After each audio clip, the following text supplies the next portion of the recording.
or injured. No. I said, what's my opinion about the nuke? You're for this war.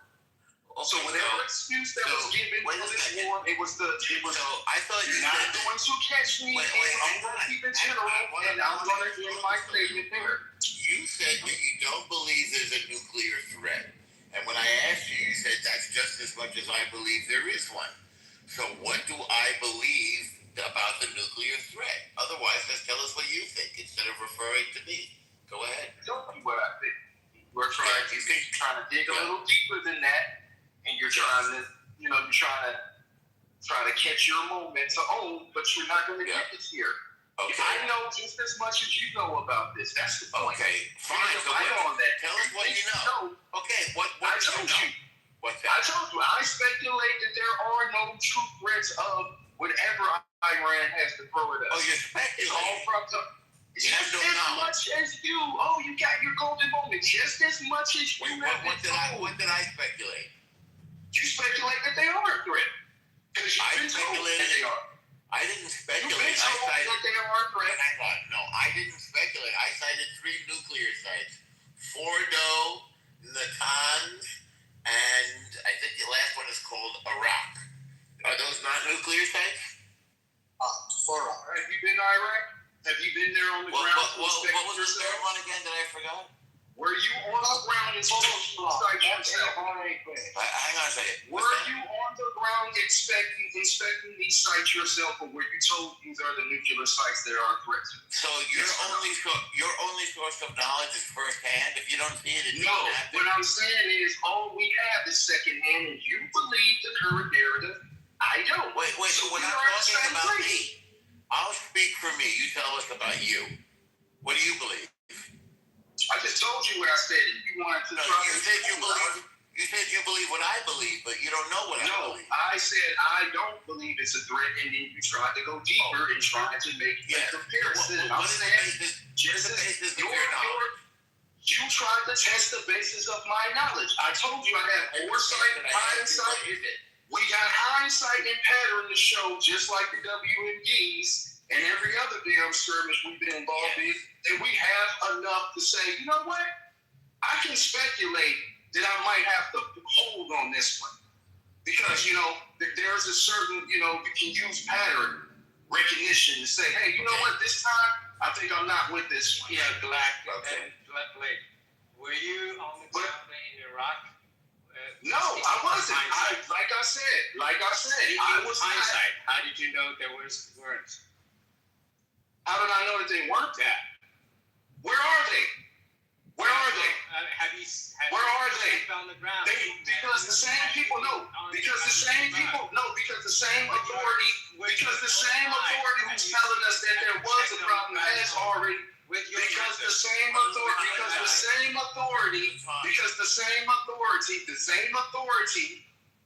who gave us the idea. The same authority who gave us the idea. One at a time. Don't you? You think George Bush have come out recently and said that there weren't, and they made a mistake. So what are we talking about? Why do you believe them this time? You don't believe them, right? Why do you believe them this time? All you gotta do is wag a fucking tail, and you're gonna chase it like a fucking dog. All you gotta do is wag a dog, and you're just so fucking dumb. Because it's our side. Because it's our side. No, this is the truth about it. This one you find out with your own. Because it's our. One at a time. Don't yell over each other. One at a time. We can't be critical. Because it's our God. Hang on for a second. Were you finished, Hanson? I'm just asking. Okay. Let me finish. Let me finish. All right. One at a time, guys. Yeah. Wait, I'll bring you up when Hanson is done. Just don't. Yeah, I'm just simply asking him a question. He said he will only believe his own eyes. I'm just asking him if he had checked the Iraqi ground with his own eyes. That's the question. Second question is, if he hadn't believed what government said, why is he believing what government has said this time? That's okay. So two questions. Okay. Have you seen hang on, 2 questions, Blake. Have you seen it with your eyes? I never don't believe the government. Hang on. His question is invalid because him asking this question. Blake, listen to the questions. There's two questions. If you haven't seen it with your own eyes, how do you know? And if you didn't believe the government before, why do you believe them now? Go ahead. The same way that you haven't seen it with your two eyes. So we're not talking about me. We're talking about. That's what I was talking about. So that's what I'm gonna talk about. That was my point about the beginning. You want to talk about? I'm talking about the opposing opinions. It's called the opposing opinions. The opposing opinions is people who are for the war and people who aren't for the war. Right. The people who are for the war are not speculative this time around. The people who are for the war who actually support Donald Trump are now speculative of Donald Trump in the motives of this war. So that's all there is. All there is to it. You can't pin me. I'm not no Doody Land, no fucking crazy left. You're not gonna pin Blake Jackson. You're not gonna be able to. I'm saying you don't have facts. That's my point. In other words, you don't have the facts. Wait. You don't have the facts. We're not talking about me. We're talking about the people who support this. So you're not talking about you. Have the facts. Norm, I'm going to drop you if you don't let people finish their thought. I'm responding to something somebody else said in this room to say something about the current war and to say something about the previous administration. His question and critique was that people would not complain about it when Obama was freaking having the gas prices up. And I'm saying that's a retarded argument because we can just circle that all day long. It's test it now. If this was retarded by the war, our side would be hypercritical and would not be for this war. We have an example to prove it: the war in Ukraine. So most of us weren't for that war. No facts at all? You got facts? Yeah. You got facts? You're on the ground? Yes. No, you have stated, you have what you believe you've been told. Okay, so if I have been told by our government. Do you want my facts or your facts? Which facts? You have zero facts, right? No, I have the same thing you've been told, and I'm choosing not to believe. You don't know what Choosing not to believe is different than just believing just because you was told. You were just told not to believe is different than believing. Is what you're saying. Okay. No. Totally different things. Totally two different things, bro. And the end result is the same. What's the end result? The end result is us on the ground, people like you and me, we don't know the truth. We think we do, we don't. Okay. So you know the truth about anything? Or nothing? Is there a war going on? Maybe there's no war. Maybe there was never a war. Who knows, Norm? I ain't going to go as far as you try to say that what you're saying is, this war ain't what it's about. Having a threat. We're being told that it is, isn't. And if you say it is, you have just as much. And if you say that the threat,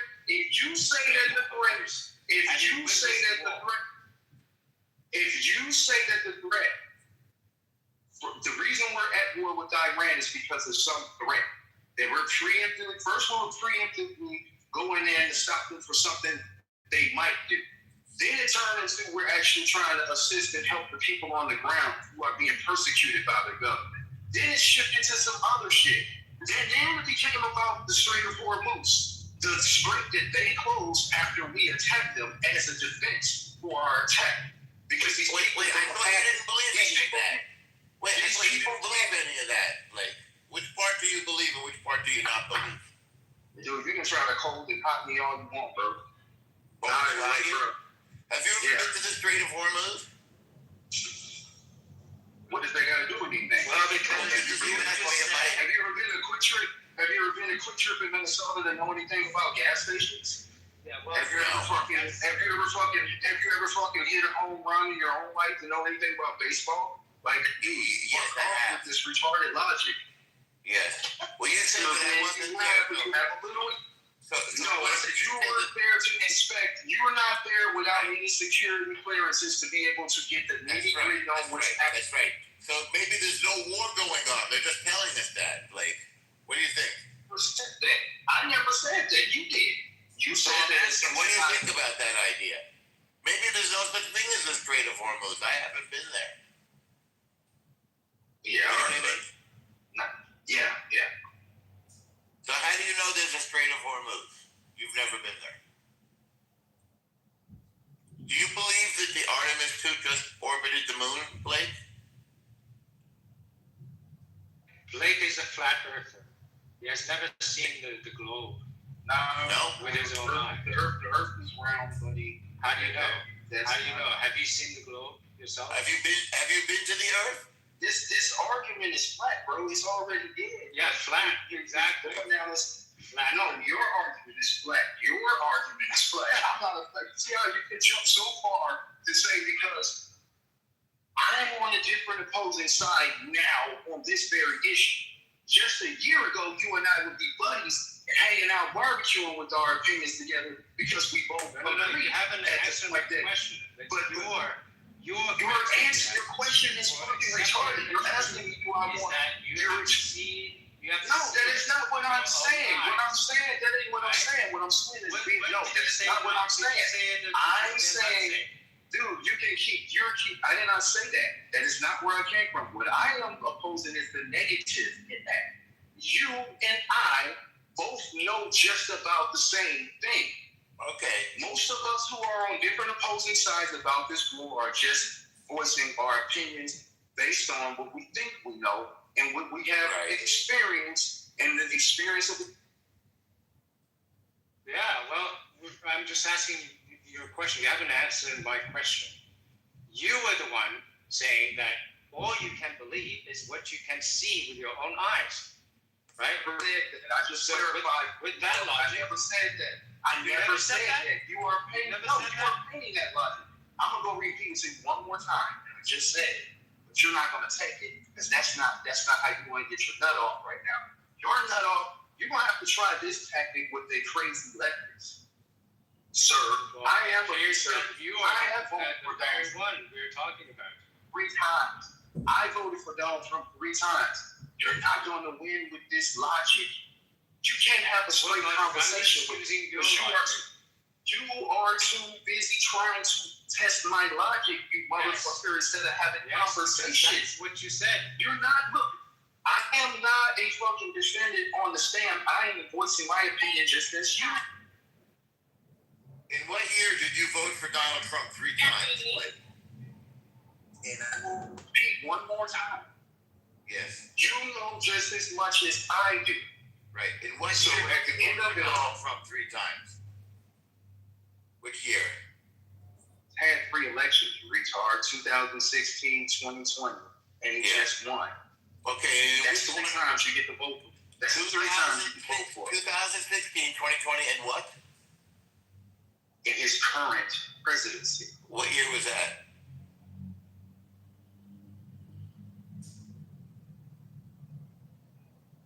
What year did you vote for him the 3rd time?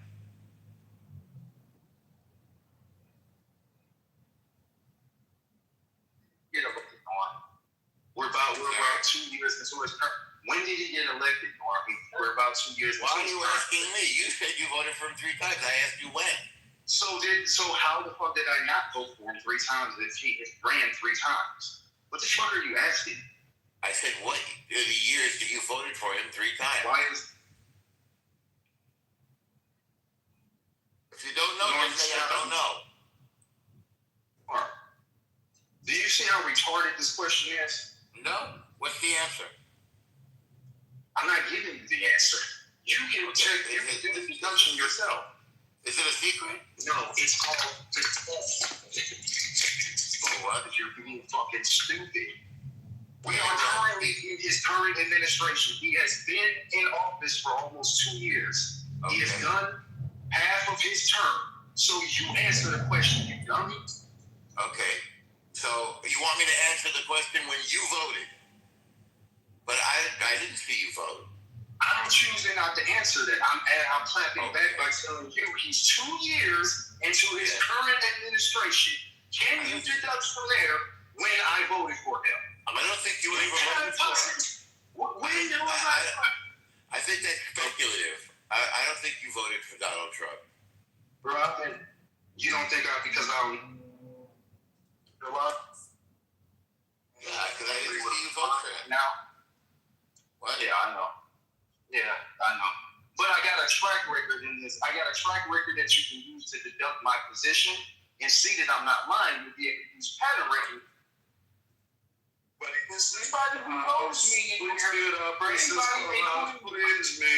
Please mute up. This is a quick Clubhouse public service announcement. Clubhouse for years has been allowing speakers to come here and not get paid for their content. But now we have the gold coin opportunity of a lifetime. And if you haven't purchased gold coins yet, go ahead and just buy $5 right now. Test out the new features, see what it's like, and send me 1 gold coin, 2 gold coin, 10 gold coin, make it 10, not 11, 10, not 9. If you're enjoying this content in the Trump America house, because these are some very intelligent speakers that have facts, not opinions. And obviously nobody wants to listen to people's opinions. We want the facts. And Clubhouse has given us this gold coin opportunity to send me 10 coins right now. Go ahead. Who's going to be the first? Who in the audience here will send me 10 gold coins that I'll never cash out? Because they already deleted my other cash out account that I set up on Stripe because this app is so progressive. But here in this limited opportunity, we can give you the facts, ladies and gentlemen, not the opinions in this crucial moment in American history, in Iranian history, in Israeli history. This is your gold coin opportunity to have fun. That's the experience we want you to achieve. So if you're having fun right now, put a 1 in the chat. If you're not having fun right now and you want me to shut up, put a 2 in the chat. Okay, everybody, continue the conversation. I am complete. This has been your public service announcement from Clubhouse.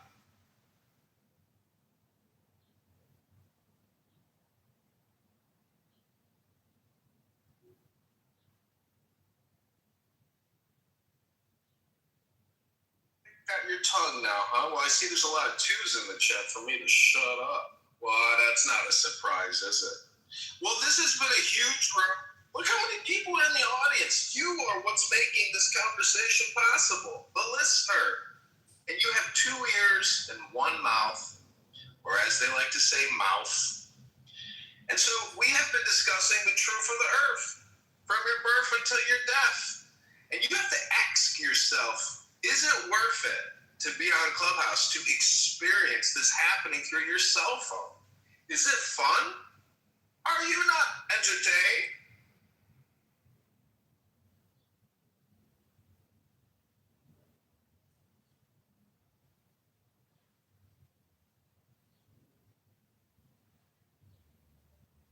What I think El Normo is trying to get through to you and maybe some other people is that there's this thing called philosophy. It's more of like a thing about life, philosophy of life. Meaning that if you think your opinions are facts, and I ask you, is it your opinion that many people confuse facts and opinions, and you say no? Well, then you clearly don't understand that no one has any facts. It's always tentative. It's always changing. It's always dynamic. It's this thing called life. There's no guarantees. But the only guarantee on Clubhouse is that people are going to complain. And the truth is, there's no personal development. There's no real intelligence being exchanged. People aren't even loving one another. They're just fighting one another. So if anybody has any poetry, or they want to play some music and get away from all that politic, well, that's up to you. You have that choice to try to create something new in your own life at this very moment. Hello? T.A. Alex. Trump has no soul. Is that an opinion or is that a fact? Which one is it? You know I can't speak for that. I mean, how dare you? But you listen, the individual has no moral compass, and I'm just saying that. And so, I mean, you take that for whatever you want. Look at him and his superior moral compass. His morality is so superior. He's able to judge the president as being immoral. Okay. Hey, listen, did you hear about the Pope? Did you hear what the Pope did? I'm just saying morality. I'm a Catholic, so I'm gonna just tell you we follow the faith. Spiritual leaders usually don't get involved in such small minor matters as war on the front pages anyway. Most of the time for it, it's a country too. It has it has an economy. It's ill affected as well. It has a state. So therefore, but at the same time, for the leader of 1/5 of the world's population in regard to the faith said that Pope, what he said that this was an unjust war. He said that this was wrong. He said you can't invoke the name of God. Is that what the Pope says, dude? Fuck that guy. Of course, I'm not Catholic. I'm Protestant. I'm Protestant because we do not care about your Pope has no power, bro. Your popery is shit. We reject your popery and all your shit. We don't care. You're not Christian. You should worry about the sex crimes. You should worry about the sexual abuse. Martin Scorsese film. Come on, Mom. Yeah. This ain't a Martin Scorsese film. Well, really though, honestly, he should worry about the abuses that happen in his church before he starts talking shit. Speaking of morality or papery, who led the many crusades against the Muslims? Why don't you ask the question? Where's the crusade? Nobody's knocking the Vatican, but I did see something interesting actually, that the Italian government actually invaded the Vatican and ended their fascist stick in I don't know what year it was. Anyways, it's a long and complicated global history. We're just trying to have fun here, and we're only trying to listen to facts, no opinions. So whenever I hear an opinion, I'm going to hit my opinion wooden drum here, and you'll know that my opinion is that your opinion is an opinion and not a fact. You understand how that game works now? Those are the new rules.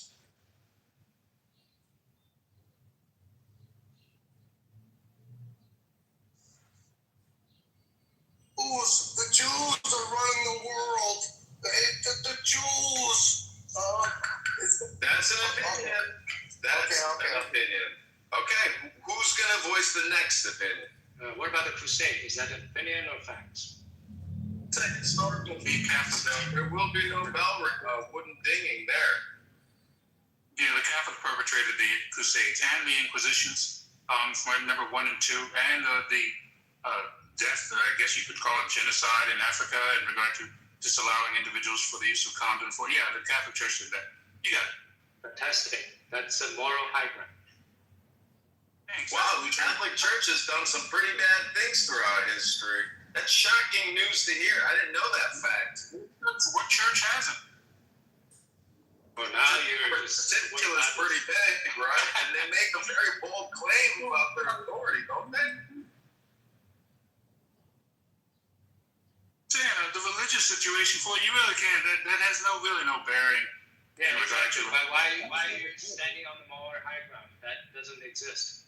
Standing on the moral high ground because I support the idea that the leader of 1/5 of the world's population decided to say how bad Trump was. Standing on the high ground is just. How is that high ground when you had all the genocides? Alex, before he became the Pope, he was the son of a firefighter, and he covered up sexual abuse crimes in the Catholic Church. So I just don't understand why you think this Chicago Pope is holier than Jesus Christ or something. The guy covered up sex crimes. Hello? Why do you think he got the top job? He was the greatest cover-upper, for the pedophile.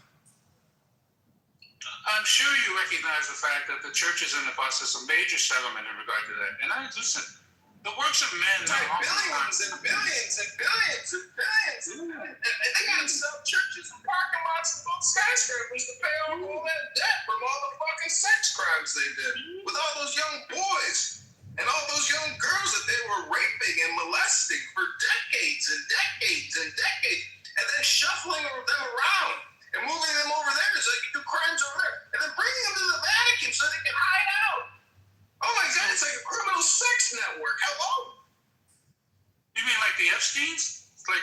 Epstein situation? You mean? Or are they like a cardinal? Or are they like a pope who's calling out sex crimes? They got their billions of dollars in settlements. They're Catholics. Catholics. They're not the Vatican. They got their own state. They got their own religious fascist dictatorship in the Vatican. It's so beautiful, though. Have you been to Italy? It's so beautiful and so the marble, and it's so luxurious. Oh, they live in such luxury. Pedophiles. Ooh, I love your red gown. It's shimmering. Beautiful. Do you have sequins under there? Ooh, who's your newest boyfriend? Oh, you're going to San Francisco next weekend? Let's go shopping. You know, we just finished Lent, right? Did you lend anybody money?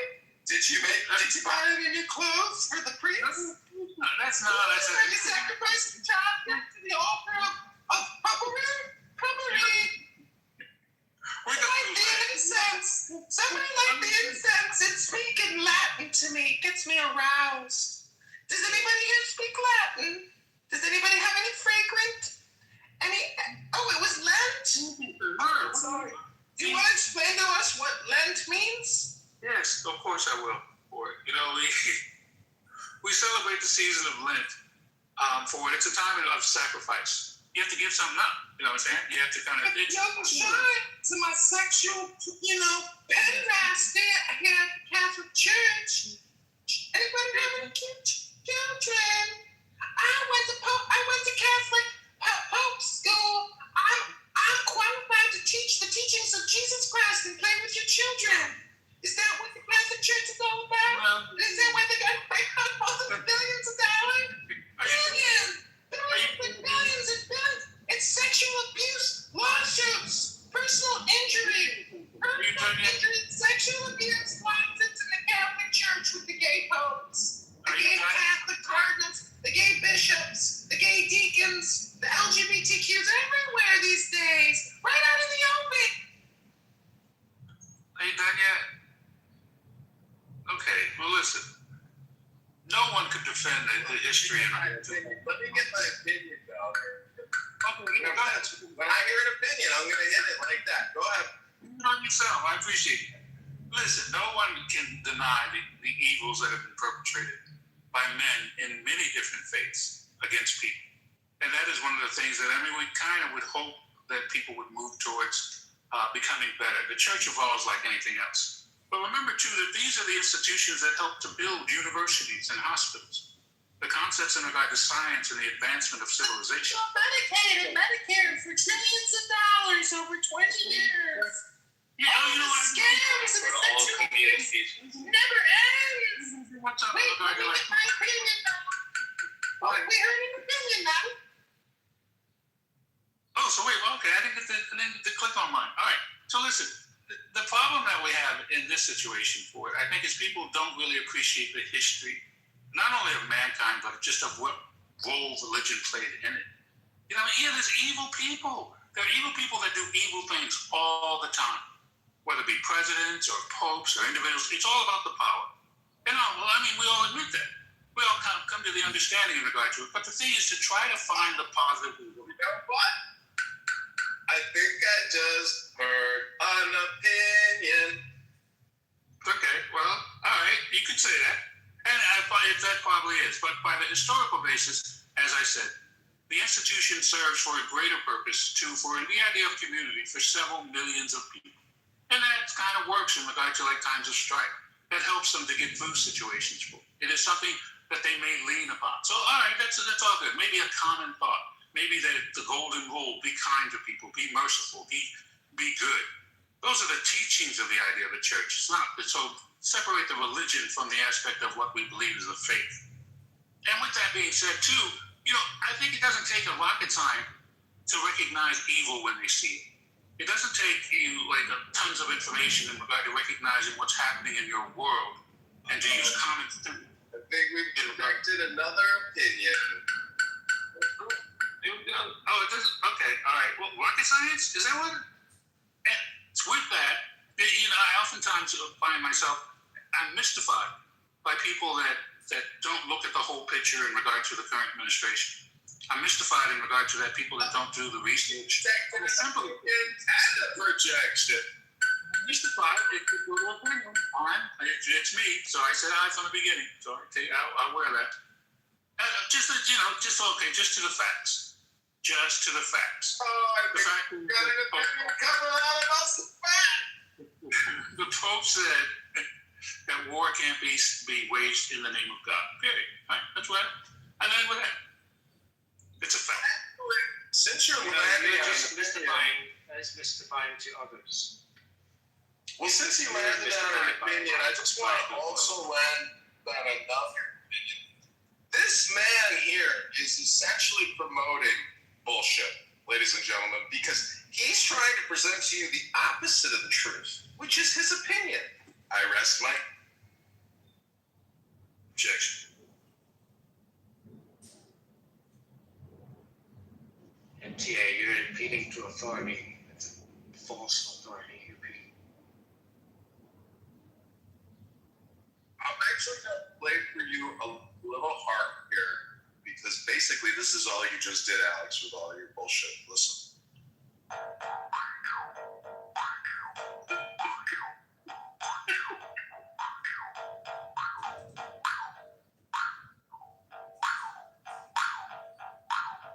Let me ask you this, Alex. Can you tell us what God's laws? What do you mean? Like the Ten Commandments? Let me repeat it for you slowly and clearly.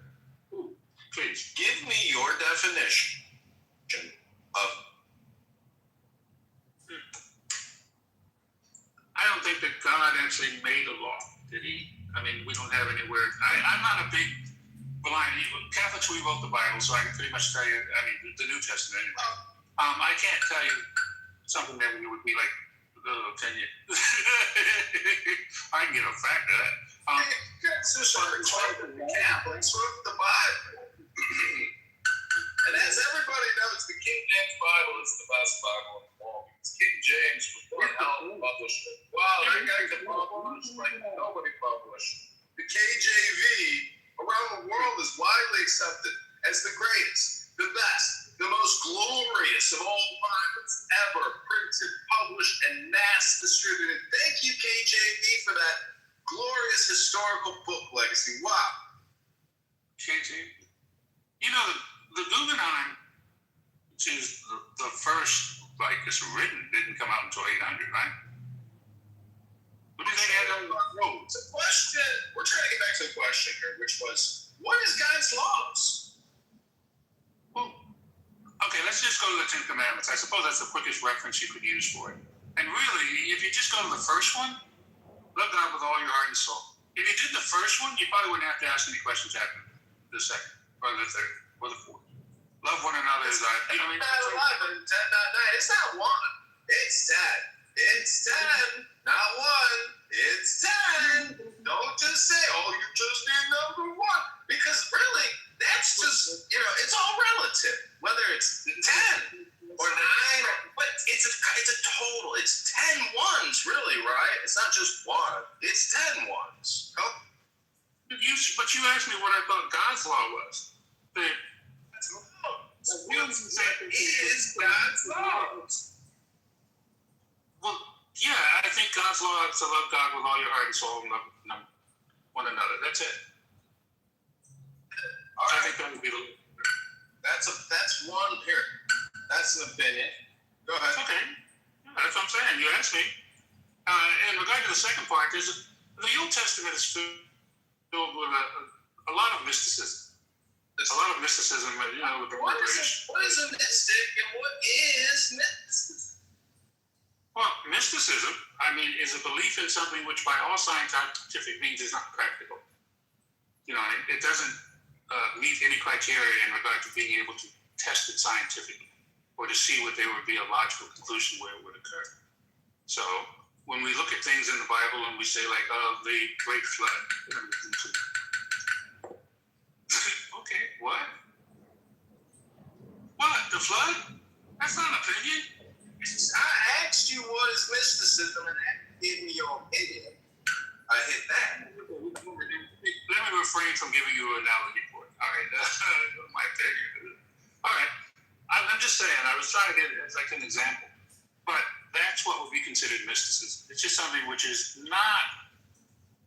It's unbelievable. Put it like that. The simplest word. Unbelievable. Unbelievable. Well, can you give me an example of something that's unbelievable? That's why I said, like the Great Flood. You know, Noah collected 2 animals of each. Great flood. Yeah, Noah. You never read about the Alex, what do you think the biggest difference is between Moses and Noah? Moses freed the people, took his people out. Noah, he saved his family. So biggest difference. One deals with family and one deals with name.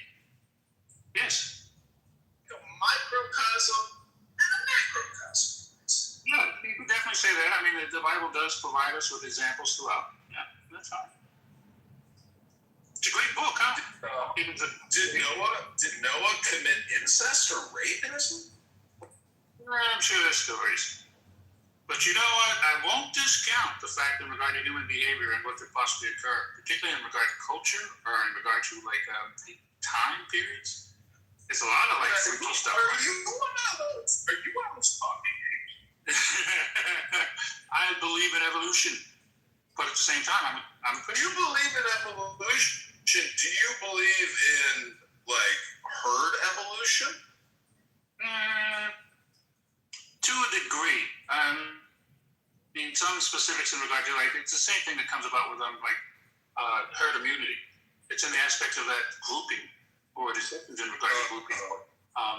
Does it work for us in all aspects for it or the lone? Community is always for humans. Do you think incest can create mutations genetically? Yes, without question. Mutations are a requirement of evolution. They are, but not in a negative sense. You don't try it. Let's repeat that, ladies and gentlemen. Mutation is a requirement of evolution. That's an opinion, not a fact, right? We just confirmed it's a fact, not a... Yeah, but I would argue that for the advancement for evolution to take place for it, nature tries new things. It tries in regard to seeing whether some things can show adaptability. You know what I mean? And some things as to whether or not it's a necessary need in regard to the Earth's overall ecological system. Well, my only point is about when I was in high school in AP Bio and we were told that mutation is a requirement of evolution, I said to myself, teacher, didn't you see Star Wars when the Sith Lord says only a Sith, talks in absolutes? Because that's kind of an all or nothing statement. And it's a bold claim that backs up a theory. So I'm just trying to get to the facts, not the opinions. Well, let's see, you use scientific method. Use the idea in regard to that conservation. I think that you would see it's likely, you can't really explain psychological conditions or conditions in regard to that deal with the genome without really sort of understanding first, we are just diving into that. We're just beginning to understand exactly what that has as possible effect, only within the last 30 years. So when we talk about, mutation in regard to it, we know how to make new species of things, right? We know how to make new plants all the time for it. It's simple processes. And we understand, too, that it all deals with the genes. What if the genes are skewed? What if something happens in regard to, what if there's a chemical imbalance? We don't know what one of those factors may eventually affect an individual to incur autism or to incur mutation in regard to physical form. So that's still science which is being explored. So the fact is, we know that we are not, all these things are not just simply caused because, God said this child will be mutated, or God said that these individuals will be missing a gene or will suffer from sickle cell God doesn't do that. It is a part of the evolutionary process, which testing things, try them back and forth. Nature selects, man survives.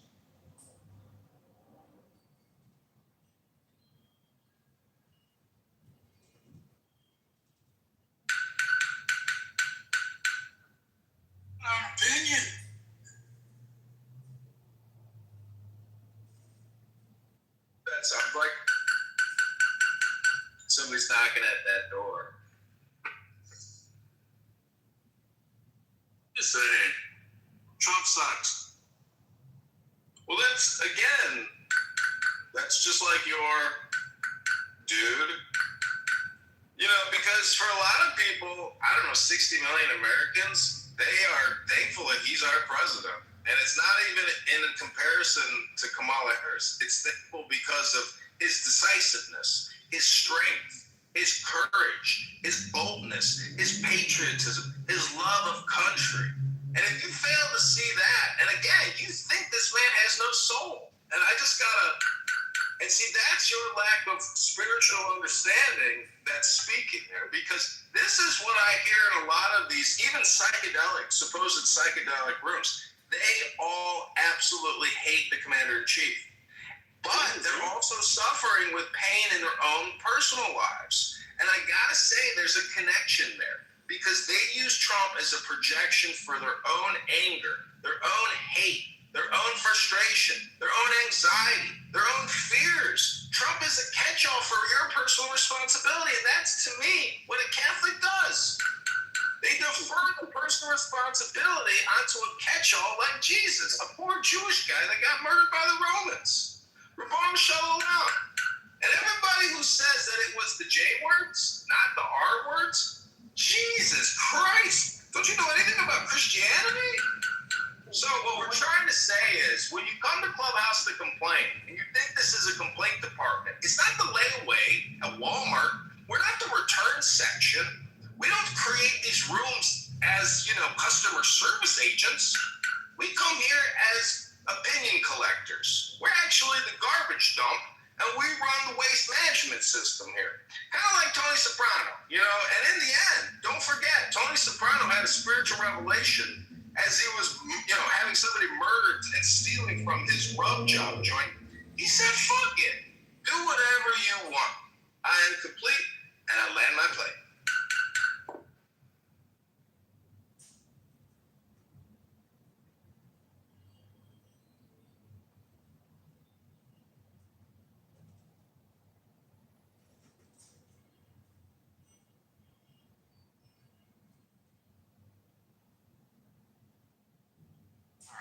Maybe I have anger issues.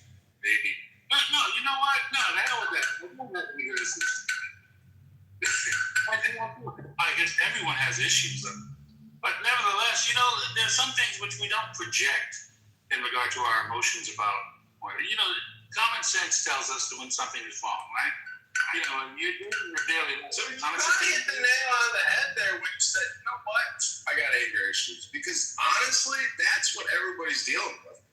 If you come into a room that somebody else created and they're playing a game with you and you're getting angry that, you're being treated unfairly, you came into the room and you stayed in the room. That's a sadomasochistic, type of mentality where you actually want to abuse yourself. All I'm trying to say is, if you find yourself in a car and you road rage and you drive your car like a fucking asshole and you just rev that engine and you jam those brakes and you honk that horn, and you get up on somebody's fucking bumper and you say, motherfucker, if that's how you drive, if that's how you roll, that's a huge problem. You're stupid. Because your car won't last. Why destroy the vehicle? And why get angry because other people drive like fucking idiots, dummies? They're driving their car like they're suicidal. You see what I'm saying? It's self-harm. So this is actually an enlightenment, symposium, an enlightenment education room to use Trump as the vehicle of your salvation, of your liberation, of your enlightenment. Trump can do that for you, but you gotta let go of because you're not up there at the top of the hierarchy. You're at the bottom. You're in the sewer. You're in the gutter of Clubhouse. This is where dreams and opinions come to, it's all just being stored in Salt Lake City at all these data centers they're building. And, nobody at the FBI is going to waste their afternoon listening to your conversation about your But the government will keep buying those with all your taxpayer dollars and even borrow to store your. You see what I'm saying? Alex, you haven't figured out the game yet, bro. This is your moment of coming to Jesus and saying, man, I got an anger management issue I'm still dealing with. And before I even deal with that, maybe I should just save so I can fix my anger. Do you see what I'm trying to say? No, I think I feel you. I think I understand for it. You know, it's just things trigger me so easily for it. You know, like Epstein files, they trigger me. And I don't know why. I shouldn't let them trigger me for it. That's my own issues. You know what I'm saying? And it's things like emolument clause violations. You know, when he gets a plane and all that stuff. And I'm jealous. I think it must be it. I must be jealous. When I say the three-fifth compromise, does that make you angry?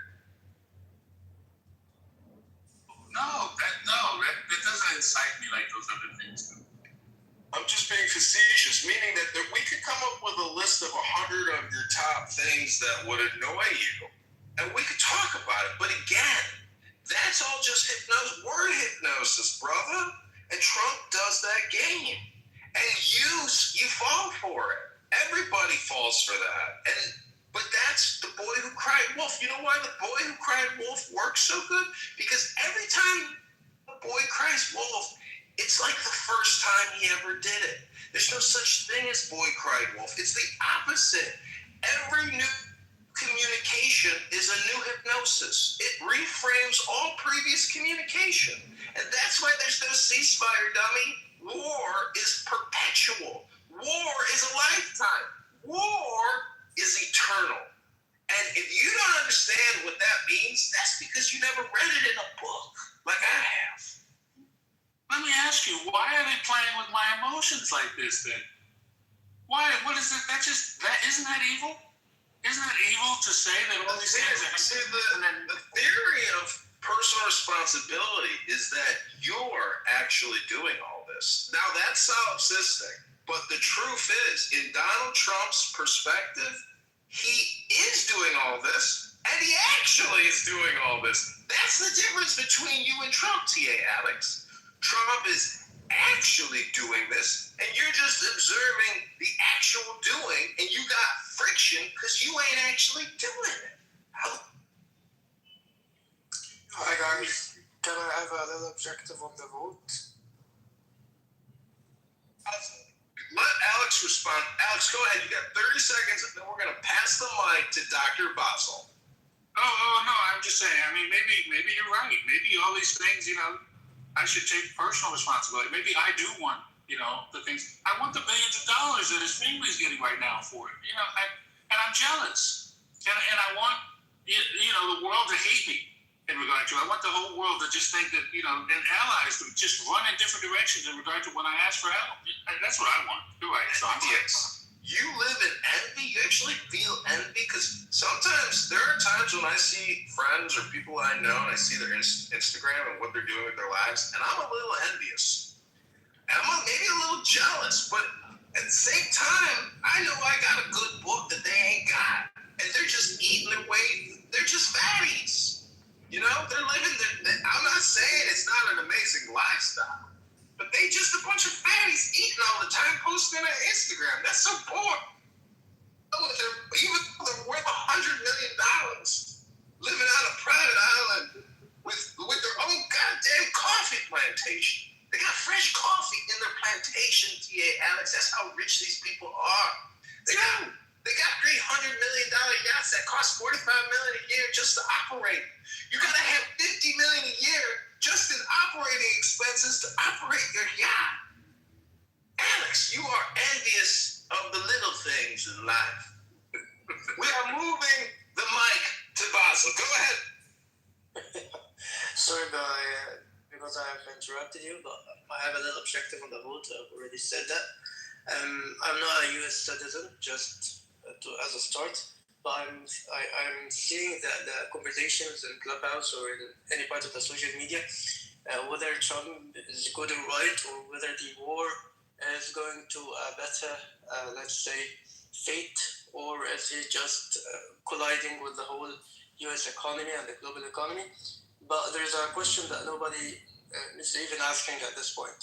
Is this even moral, the bombing of school children or the bombing of civilians or even the invasion of Iran and Iraq like 20 years before? I'm not saying is it advantageous for the US or not, but even if it is advantageous for the US as a government and as a citizen, which I really doubt, is it moral?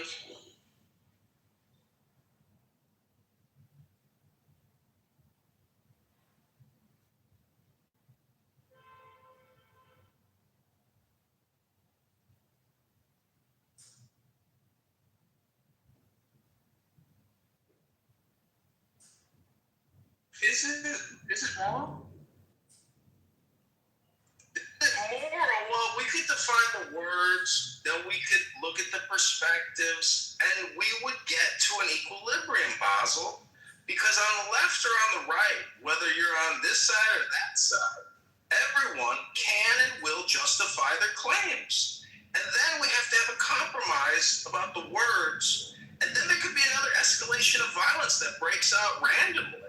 There could be secret intelligence operatives planning to do all kinds of chaos. And in war, World War II taught us a very bad lesson about all or nothing victories. That before Germany fell, there's like the Reichstag or something like that. I read an article about some battle.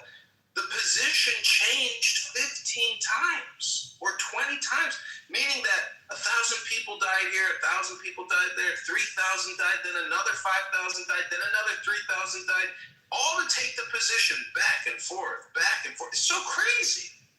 So, Basil, it's a funeral procession, and you are observing funeral rites. This is a ceremony and a ritual, a human sacrifice on the altar of observation. So when you ask, is it moral? The question is, what are you looking at? How are you spending your seconds? Because you got 2.5 billion seconds to spend, Basil. What are you going to spend it on with your observation, with your conscious attention?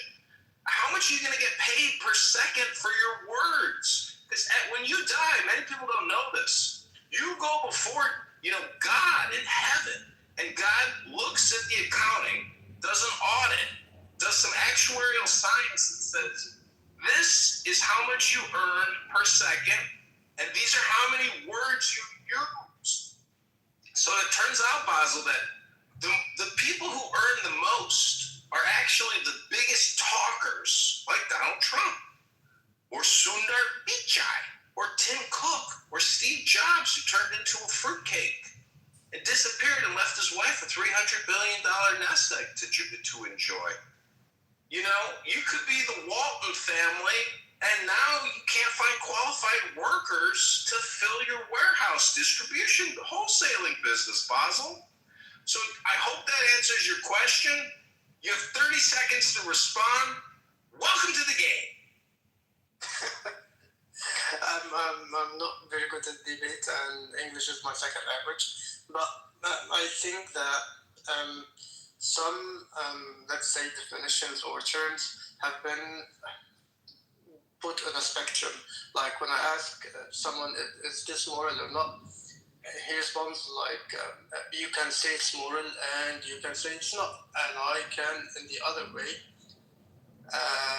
response in reverse. But I think that like bombing of civilian, or even the example that you added, World War II.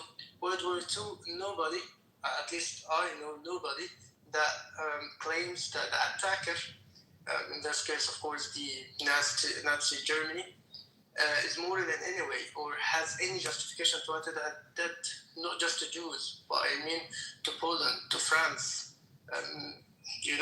Nobody had ever mentioned, or at least I didn't found somebody that mentions that there is a justification for the action of Hitler, because I think there is not. And Basil, is it your opinion Is it your opinion, Basil, that there is a definitive World War I and a definitive World War II? And what does 1 + 2 equal? I didn't get your question. Of course, there's a definitive war.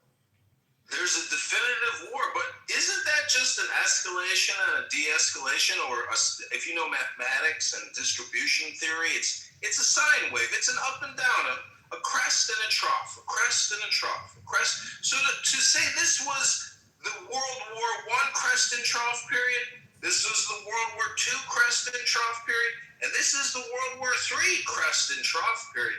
This is human history. This is the history of violence. Hello? Yeah, I totally agree with you. But hear me out.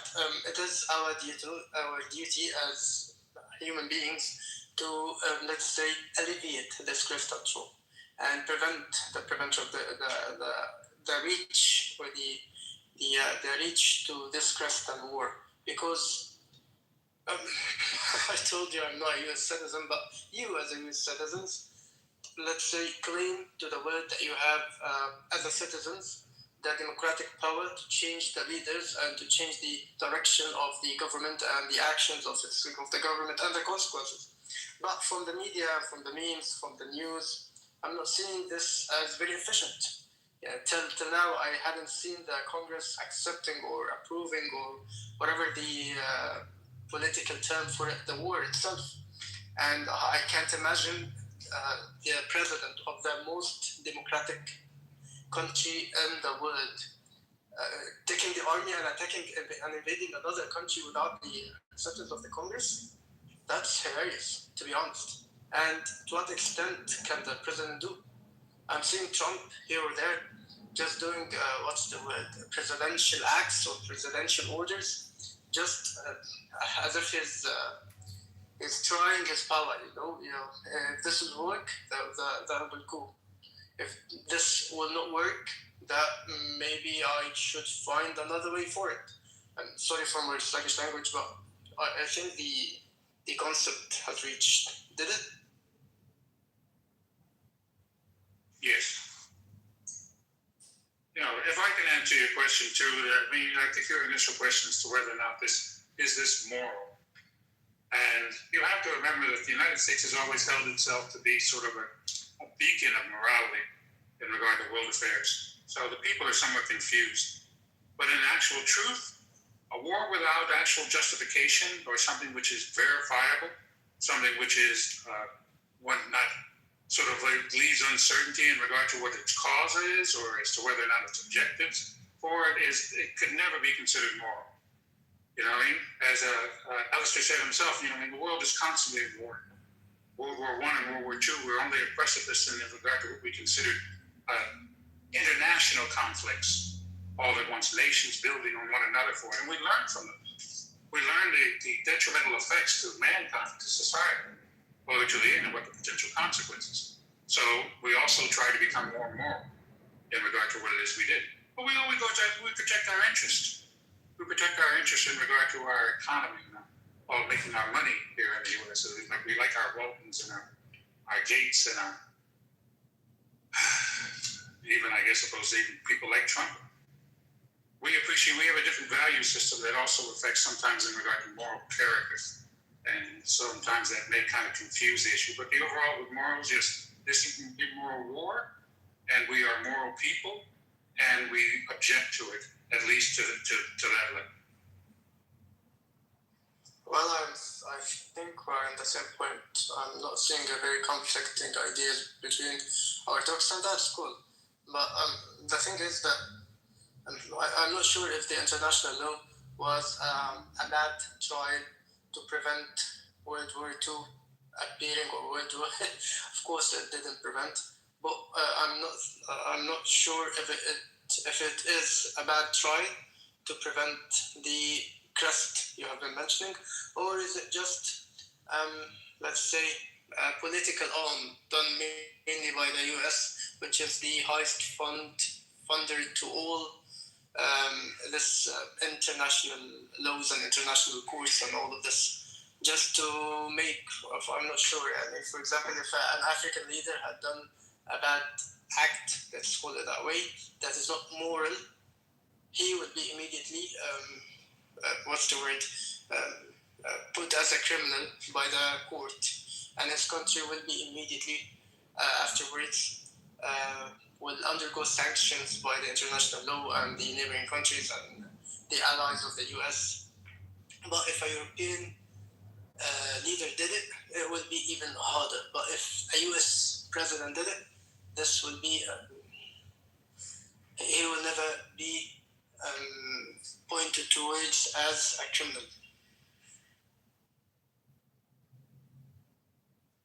I'll tell you, our political structure is complicated. It takes time in order to address these issues as far as we don't recognize the World Court, which is Trump said, we don't recognize any of the edicts or anything that they issue for the purposes of it because it's convenient for Trump. You know what I mean? It's just like, yeah, you can call me a war criminal if you want to, but what you going to do about it? So kind of the bully attitude, which a lot of mega people seem to like. So yeah, that's what it is in regard to that. But those things change in time. You know, I mean, our system does constantly it swings back and forth like a pendulum in regard to it, and it's usually fed by discontent. And when that happens when we see major change, you know what I mean? Don't put out the lights yet. It's not all over. But at the same time, Trump is, Alex, do you know the differences between MAGA and the word metamorphosis? Well, please enlighten. Metamorphosis deals with a butterfly and a chrysalis. Every good MAGAT knows that the MAGA larvae is ever crystallizing and metamorphosizing into something new, something more glorious than before its previous incarnation and transformation. So I just love hearing the very juvenile pedestrian use the word MAGA or MAGAT as if they don't understand the word metamorphosis. Well, let me ask, will this metamorphosis include enlightenment? Or will they still be sort of some... that will be strictly be shunned as foo-foo magic spirituality and mysticism. None of that will be heard. Absolutely. You know, conservatives work to preserve the status quo. But maybe it goes backwards.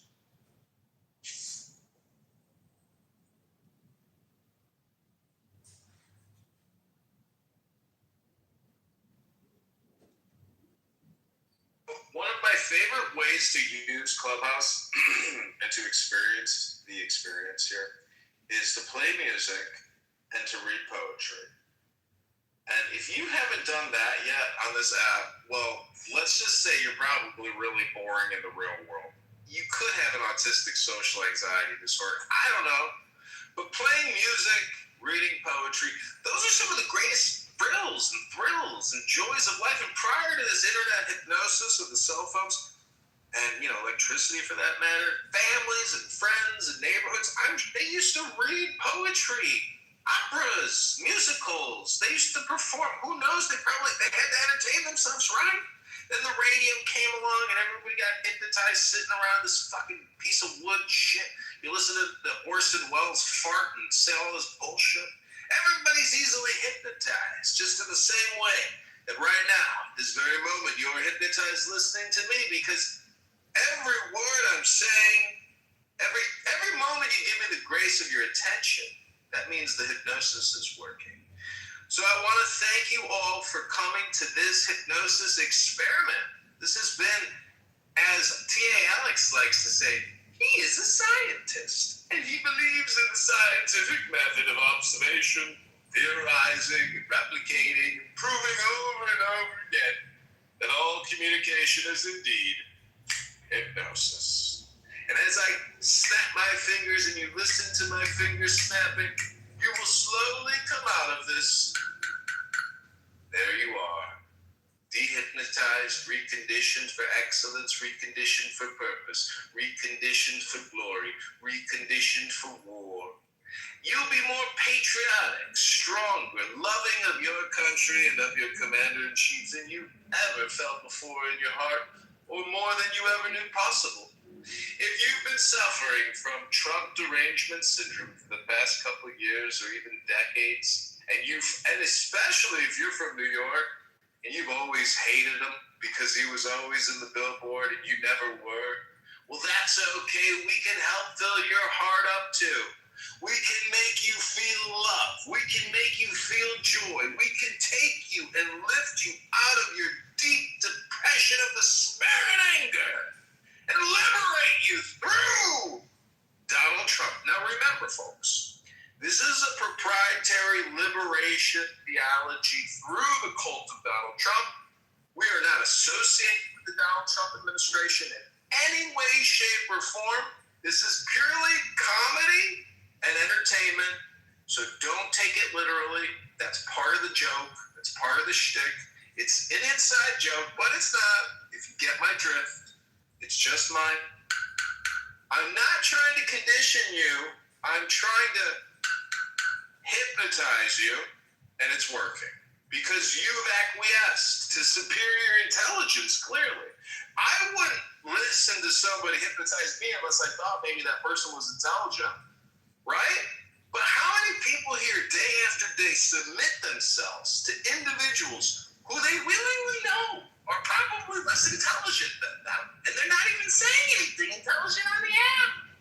You could be stupid, but you could read me something which is intelligent, and it would be valuable for me as the listener.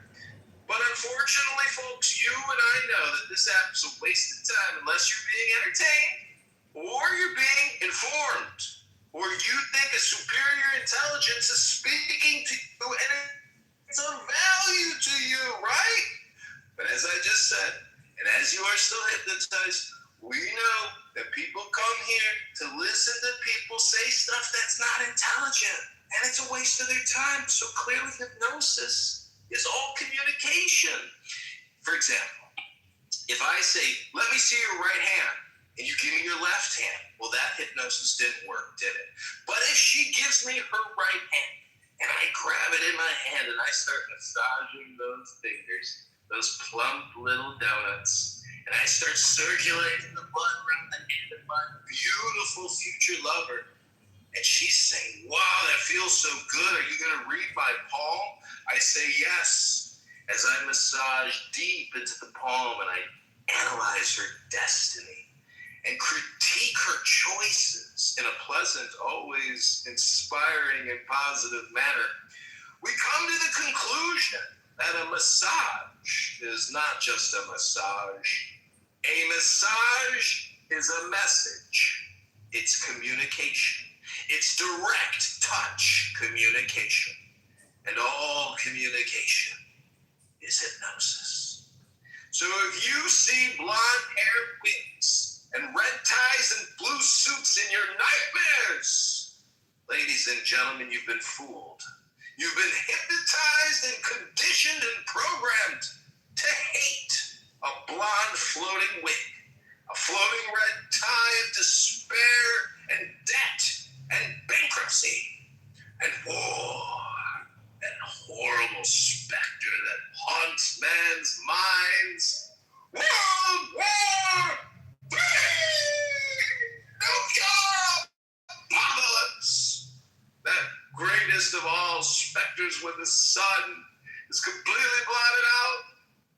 If you've ever experienced the sunless life, living in the black darkness of the sky, and you can't see the sun because there's smoke in the air, and you can't sit in suntan for just one day. Oh, the horror of not being able to suntan.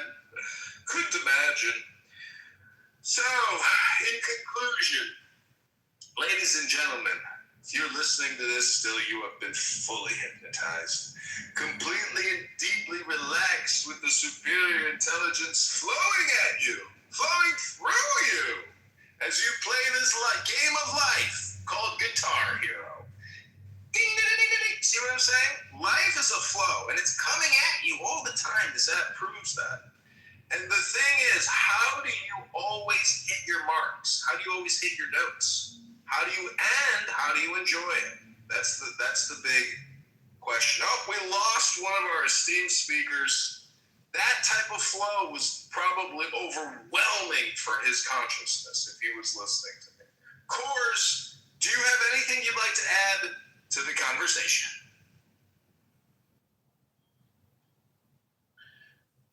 No? No, sorry, man. I was hypnotized.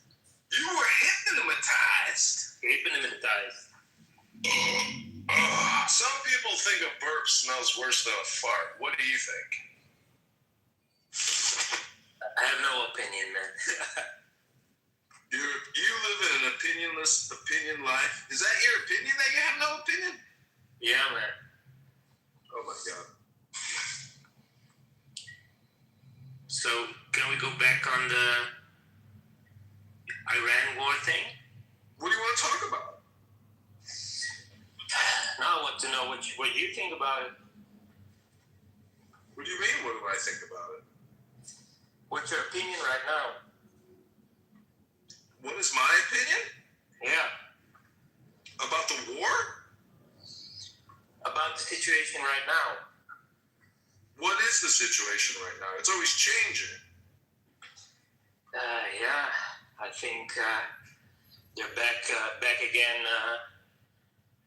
bombing each other, I think. But for the best interest for Iran, I think. Because the thing is, the people are still suffering. And if America or Israel don't do anything about this, yeah, the people will stay suffering and in the same situation.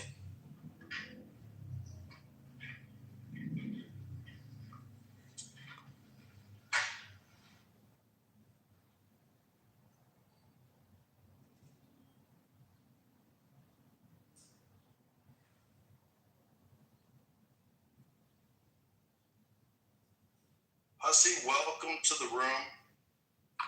Thank you for that valuable question and input. What up? So, one thing I gotta say, I don't like the poll. It's like either deploy Marines and nukes. Oh no, the poll's gone. Okay then. That takes that.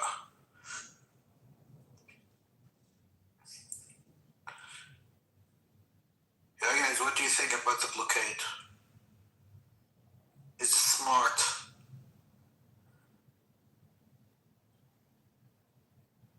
No inch.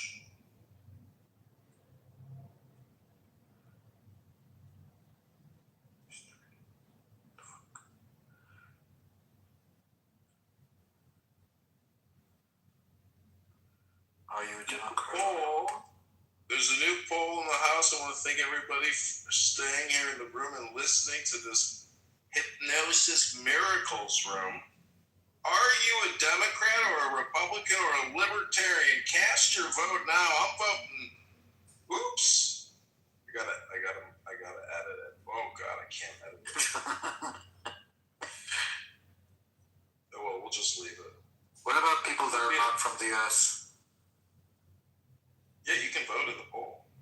Yeah, but not in the US. I don't know about the Republicans, Democrats, or the Libertarian, or the Libertarians. Libertarians are basically small government advocates and for non-intervention and for consolidating and optimizing government spend. Okay. I'm like a big government kind of guy, you know. I want big governments. You want big governments? Yeah. So people, are you Iranian? No. Well, people in Iran are complaining about the fraud, and they're saying, they're stealing all our money. And the thing is, every complaint that the Iranians are complaining about against their government are the same complaints that I hear in America. And so I assume that those complaints are universal. We've got universal complaints that everybody so obviously essentially, we're all essentially networked into a government which generates a lot of complaints. We have a complaint distribution government. They don't take complaints, they create complaints. So I call it the complainium. Are you accepting personal responsibility in this chain of complaints, sir? Personal responsibility. Yeah, I think I'm responsible for many things, maybe, in my life. And maybe in my ex's lives as well. My friends' lives. Yeah, I guess. Yeah, that's true. I actually have to admit, in my life, I have done things that were in the end, in hindsight, not beneficial for my friends, but actually wasted their time. It's probably harmful to them and me. And the experiment was a failure. But the thing about being a scientist is that creating new experiments is the joy of science. Yeah, discovering new things, I guess. Yeah, but I'm European, so in the EU, we we want the government to take care of many things. Sometimes it's good, sometimes it's a failure. So if you think about it, I live in Germany, and we have no price caps, on gasoline. So, but the Czech Republic have price cap on gasoline, and that's why it's much cheaper to tank in Czech Republic than to tank in Germany. Do you have price caps in the US? I'm sure we do in some ways and forms, but maybe it's not explicitly stated. Yeah, the Czech Republic introduced not a price cap in the sense, but a margin of how much your margin should be if you like selling gasoline or diesel. So that's why it's much more social. Spain as well did that. In Germany, we didn't do that, and it's crazy. People can't afford going to work now. So yeah, I guess government could intervene sometimes, and it's good, yeah. So see, the government could just offer a gas stipend and reimburse drivers, for the next 3 months, and then see how that program works. But they'd have to legislate it and distribute the money. And that's the theory of modern economics, which is just print more money to resolve the debt and the conflict or the junk situation. They just paper it over with new future junk. And that's what a libertarian differs in economic philosophy with, let's say, a Democrat or Republican, because their theory is it's all civilizational, contagion and compromise and combination. So that's unfortunately that's not how you run a business. And if you read a business book to a group of politicians, they will scream at you and say, you're wasting our effing time. But yet, they don't know how to run a business. They've never started a business. They've never run a business. They've never sat at a cash register and warmed up a piece of pizza for 100 hungry college kids. You see what I'm saying? They are just complainers. They have no real world experience, and therefore they're not fit. And they are not suitable for governance. I saw somebody wearing a shirt yesterday that said there is no political solution. The truth is that the opposite of that. There's only political solutions. That's what people fail to realize. And so the Iranians, they're going to play hardball and think there's no political solutions. Well, then they're really stupid. And they will get what they deserve then. That's my opinion. I think like what the Iranians are trying to do is like get a political solution that suits them. So I don't think they're like war is just like a means to politics. So they're trying to hold on so they can like maybe get the political solution they want. And I guess like if the US gets bored of that, they'll just give them what they want and they'll go out.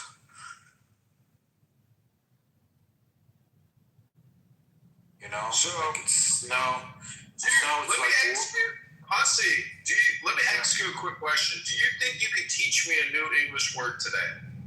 No. My English is not that. What's the name of it? It's not the yellow from the egg. Okay, I don't think you know that. This is a German saying. So there's this thing on the human body. It's called the tragus or the tragus. It is a cartilaginous flap on the inner ear canal opening. Do you know what they call that in politics? The tragus? No? What is that? It's called the ear clit. Ear clit. It's called an ear clit. So if you just keep tickling that ear clit with Boy Who Cried Wolf, well, that's all the human brain requires is stimulus. It doesn't even have to be intelligent. You just got to keep playing with that tragus, the cartilaginous flap at the ear canal opening. It is a preauricular skin tag. Preauricular. It's a new growth of skin and cartilage. It's a sensation of a foreign body. It could be hardened by earwax, but it's called the tragus. That's your word of the day. Tragus. Nice. Tragus. Sounds like a tragedy. My God. Chorus, what are you Iranian? Yes, Lucy, I'm Iranian, living in the Netherlands. In the Netherlands. Yes. My God, the Netherlands. Where do you live in the Netherlands? Rotterdam. Rotterdam. I was in Rotterdam last year. Really? Yeah. Do you like it? Yeah, I liked it. Like I kind of went there for like one day, and then like my aunt lives in Nijmegen. Oh yeah. I'm speaking that well. Yeah, and it's like I would say the Netherlands is like the most overrated country in Europe. Yeah, it is. So boring. Like it's flat. Really? The whole thing is flat. Why is it so flat? It's crazy. And the whole thing, like when you go, like I went with the car. When you go like from the autobahn to this, it's like 100 km/h or something like that. And your like highway, it's crazy. Like the downgrade. Like here's one thing I think the government should not intervene with is like speed limit.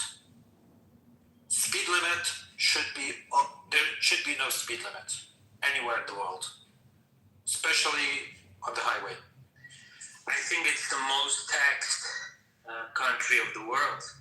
If you see like one of the most.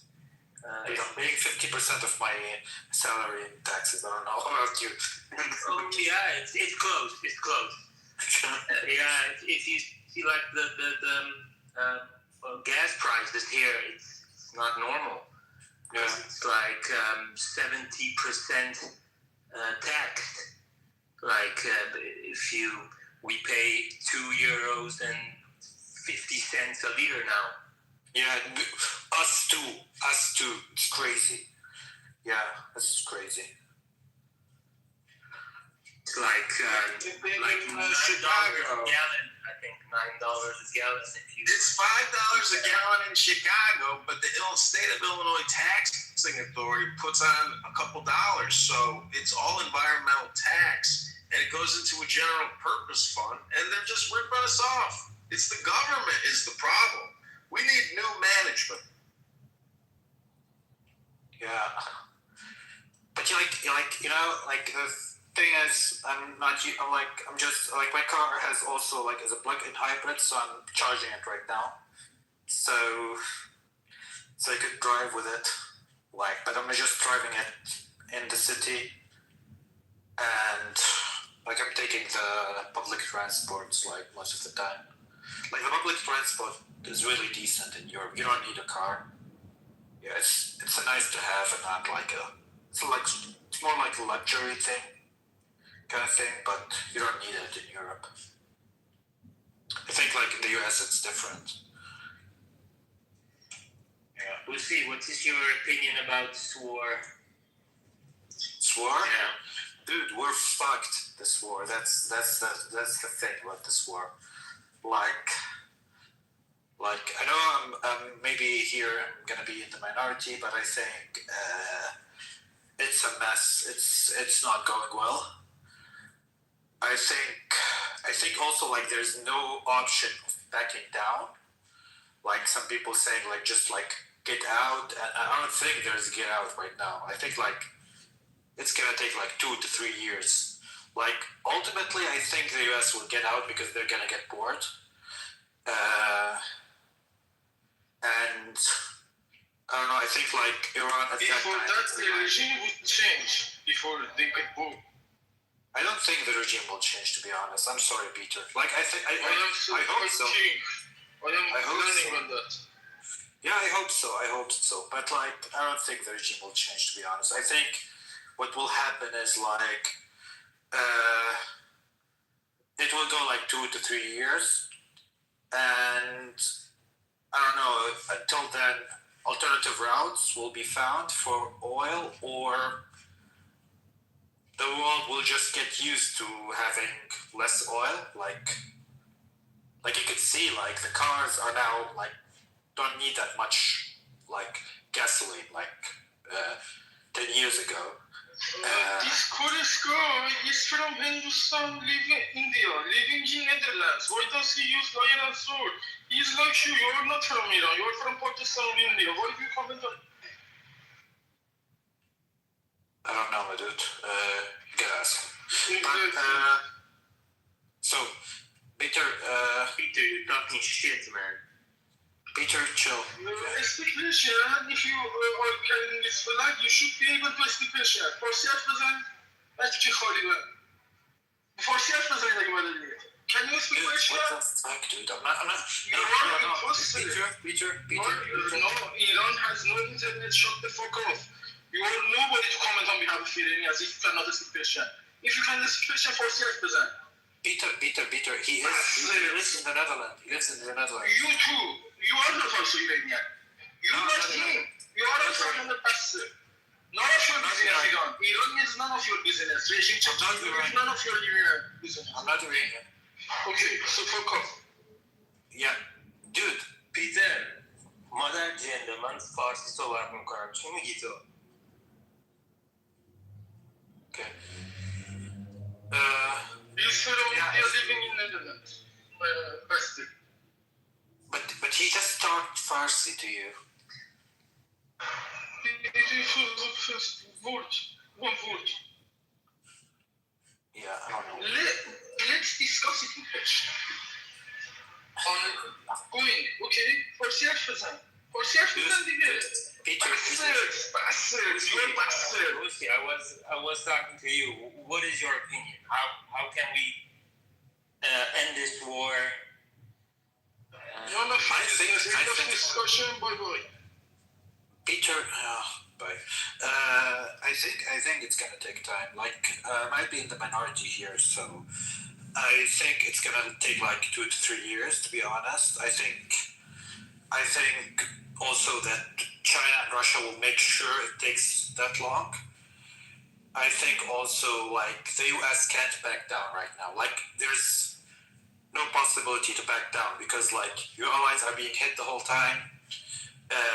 The ship lane is not open, and I think the result will be in 3 years' time there will be like frozen conflict or something like that, where there's like some kind of solution, or like Iran loses its leverage, you know, with time, like because like the world will get used maybe to less oil, you know, like things are getting more efficient as we advance in years, so cars will need less gasoline, people can work from home, things are developing, you know, at the same time. So I think like in 2 to 3 years, the US will get bored. Iran would be at the time like toothless, so they won't be able to attack that much.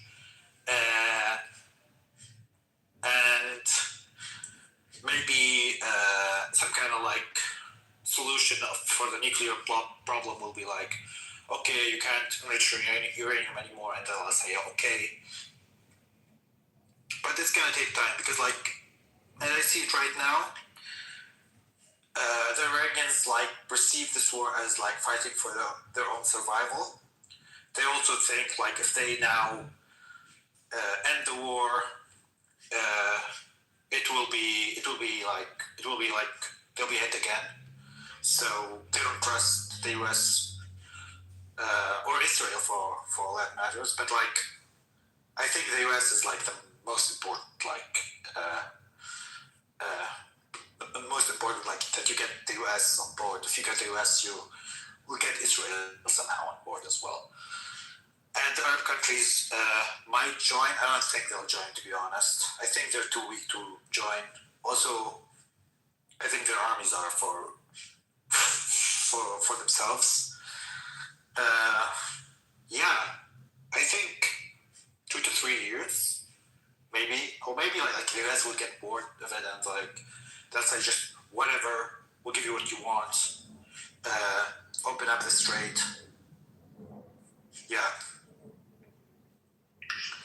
But like the like Iranians, like the things that we're asking right now is just impossible to do. Like no president of the US will accept that. Like it's not about Trump.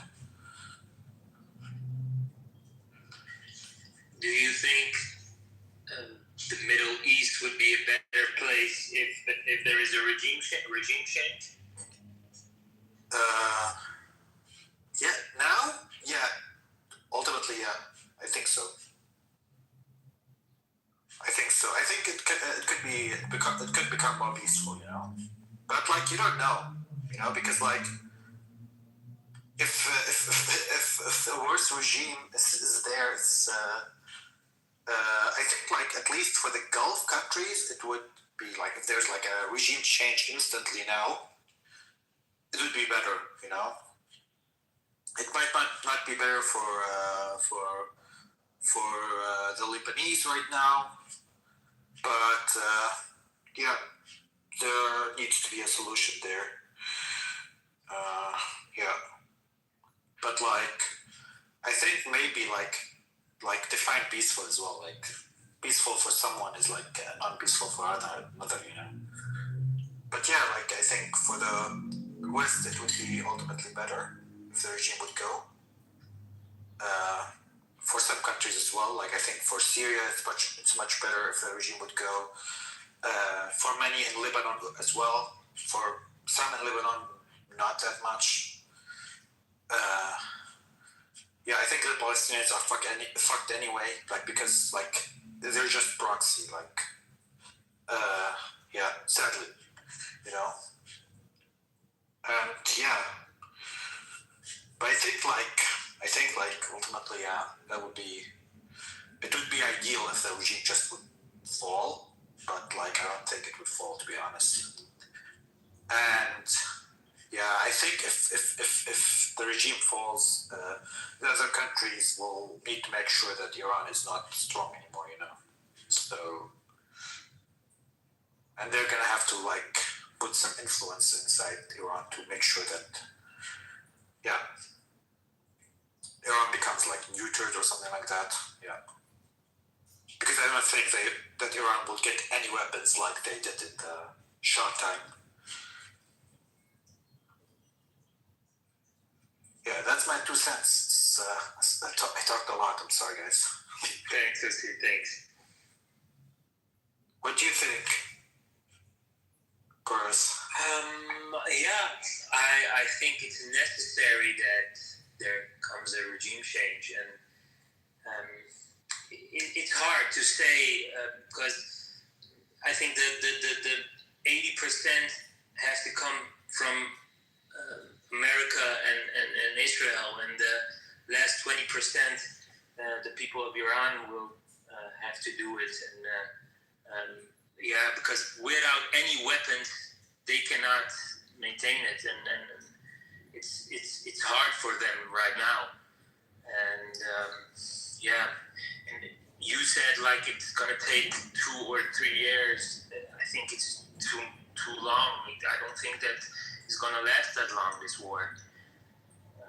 If we see now what's happening and the deals that are broken, I think it's not gonna happen. I think it's we have to hope that it's like a few months or maybe in weeks, but years I don't think.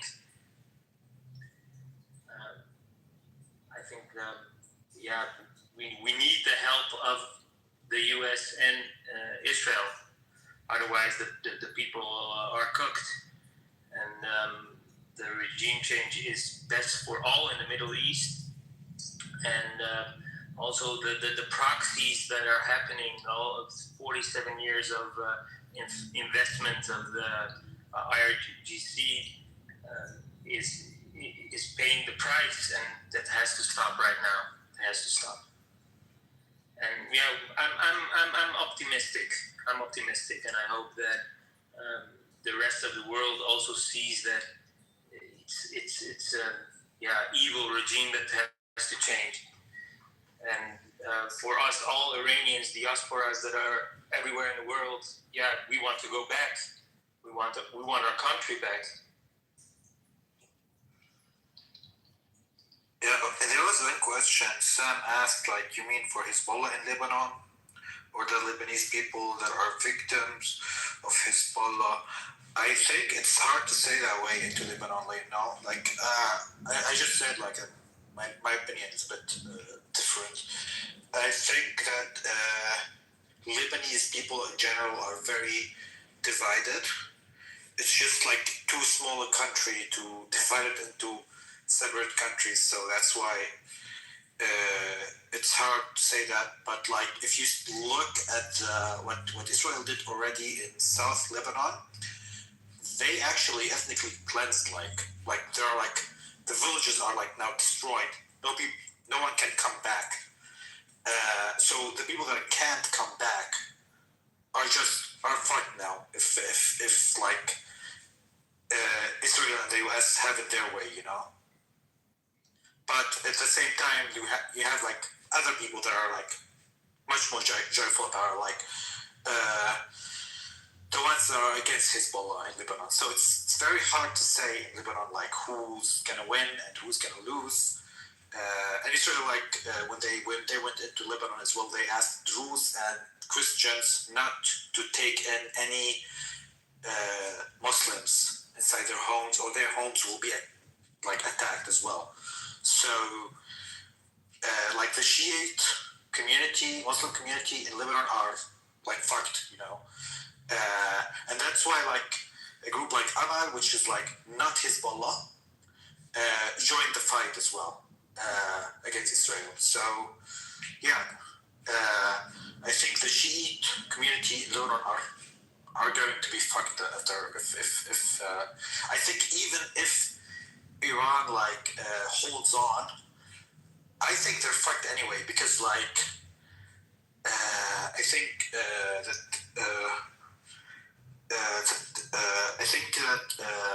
that Iran will sell them like nothing, you know. Like we saw when Israel killed like the guy, what's his name, the head of Hezbollah, the last head of Hezbollah. You know, Iran didn't even budge, you know. Like they told Hezbollah to do ceasefire, you know, and they told him, like, they sold him, like, I think, like, Iran would, like, the IRGC would sell them like nothing, you know, like, these proxies are just like cards for the IRGC, like, that's what I think, you know, and they would use them, and as long as they're useful, and Hassan they're not Nasrallah, I useful. think you mean Hassan Nasrallah. Yeah, Hassan Nasrallah, yeah. And I think when they're not useful, they're just gonna throw them up, you know, gonna throw them. They're, like, we saw, like, as well with Hamas, you know, like, did the IRGC now go into Gaza and protected the people in Gaza? Of course not. They're just cards, you know. They go into negotiations and they give them up once a better deal is, like, reached. And Yes. I think it's the same for the Lebanese people, the Shia Lebanese people. I think they're fucked anyway, you know. The thing is, do you think that they being, well, as you call it, fucked, could have to do something with the fact that some of these people actually support Hezbollah or support Hamas, or are the victims and are under pressure of these proxies and have to abide by them because they are in their village and putting them under pressure? I think the way you describe it is very weird, because I think they're fucked anyway because Israel wants their land, not because they belong to this group or that group. They want that land, Israel. They want a buffer zone for now. We don't know what will happen later, you know. But basically, Smotrich, like, Israeli government is very clear about it. They want southern Lebanon, and they want it without Lebanese people, you know. So these people are fucked anyway. They're gonna lose their homes, and the one, like, southern of the Litani River, as long as I remember now. I don't know if I'm saying the names wrong, actually. Like, I might be wrong about many things. I think they're not going to return to anything because there's nothing. Like, the villages are gone, you know? Maybe they'll leave some towns, but I don't think the fight is ideological, you know? I think the fight is about taking land from Lebanon, you know? And Hezbollah. You don't think it's for self-defense? You think it's just all about the land? What do I think it's self-defense? Which one? You don't think that the Jewish people are defending themselves? No, I don't think. Israel defending themselves? You're kidding me. No, I don't think it's defending itself right now. I think it's, like, very clear right now, like, after 1 year, like, of breaking the truce with Hezbollah, you know, like 2,000 times or 3,000 times. Yeah. Once Hezbollah attacked Israel once, they said the truce is gone, you know. But they were breaking the truce for 3,000 times while in a truce with Lebanon, you know. So I'm happy that you mentioned it yourself. It's Hezbollah. By orders of IRGC, that fired the missiles and started firing missiles from Lebanon into Israel. So it's not fair to say that Israel started. it started before, like, Lebanon, the state of Lebanon itself, the country of Lebanon itself, should have better security and to ensure that there is no other sort of proxy from another foreign country in your country attacking other countries from inside people's civilian homes. They literally have rocket launchers in homes, civilian homes, from the freaking window. They're fucking firing missiles through the fucking window where people live. Yeah. What do you expect if you're like a proxy? So I think that the Lebanese government actually right now should just dissolve, because like like I don't think Yeah, why not just give They up? can be- It's already fucked. they can be because they have nothing. They have no money. They have no. You could go and look like I thought about buying some bonds from Lebanon. Look at the bonds from Lebanon. They're like 5% of their value because no one believes that they're gonna get their money back from the bonds of Lebanon. You know, it's this country is it's like crazy. You know, this government should just dissolve, should give up. You know, because they're unable to do anything. You know, Israel already occupied their southern part, and they're unable to remove Israel from their southern part. I don't know which country accepts that. Yes, and they were also unable to keep out a foreign militia into their country. And That's why they should dissolve themselves. They should just shut up. You know, it doesn't matter what they say. You know, here's the thing. Like the thing is about Hezbollah. You know, it's Lebanese militia. You know, so they are Lebanese, but we all know that this is Lebanese problem. You know, this is Lebanese problem. You know, so they should take care of it themselves with themselves for Lebanese against Lebanese and stuff. You know, but the thing is, if the government is unable to take care of armed militias and take care of outside interference, they weren't even able to kick the Iranian ambassador. Can you believe that? Like, what the fuck is that country? They should just give up. You know, like, yeah, we're gonna throw out the Iranian ambassador right now, and then what happens? Hezbollah takes him into his protection in their own fucking country. What? Yeah, they can. They asked them to leave. They didn't leave. What kind of country is that? It's like they can't even kick them. What? No, the whole structure is dumb. You know, Lebanon should have rebuilt itself after the civil war. They should have built a real army. You know, after they kicked out Israel. Instead of that, what did they do? They fought against each other. They started doing political stuff against each other. And I don't know the whole thing about the history of Lebanon, but I think the Lebanese should have built a government instead of relying on Hezbollah, you know, to protect them. Now Hezbollah is unable to protect them. What happens? I don't know.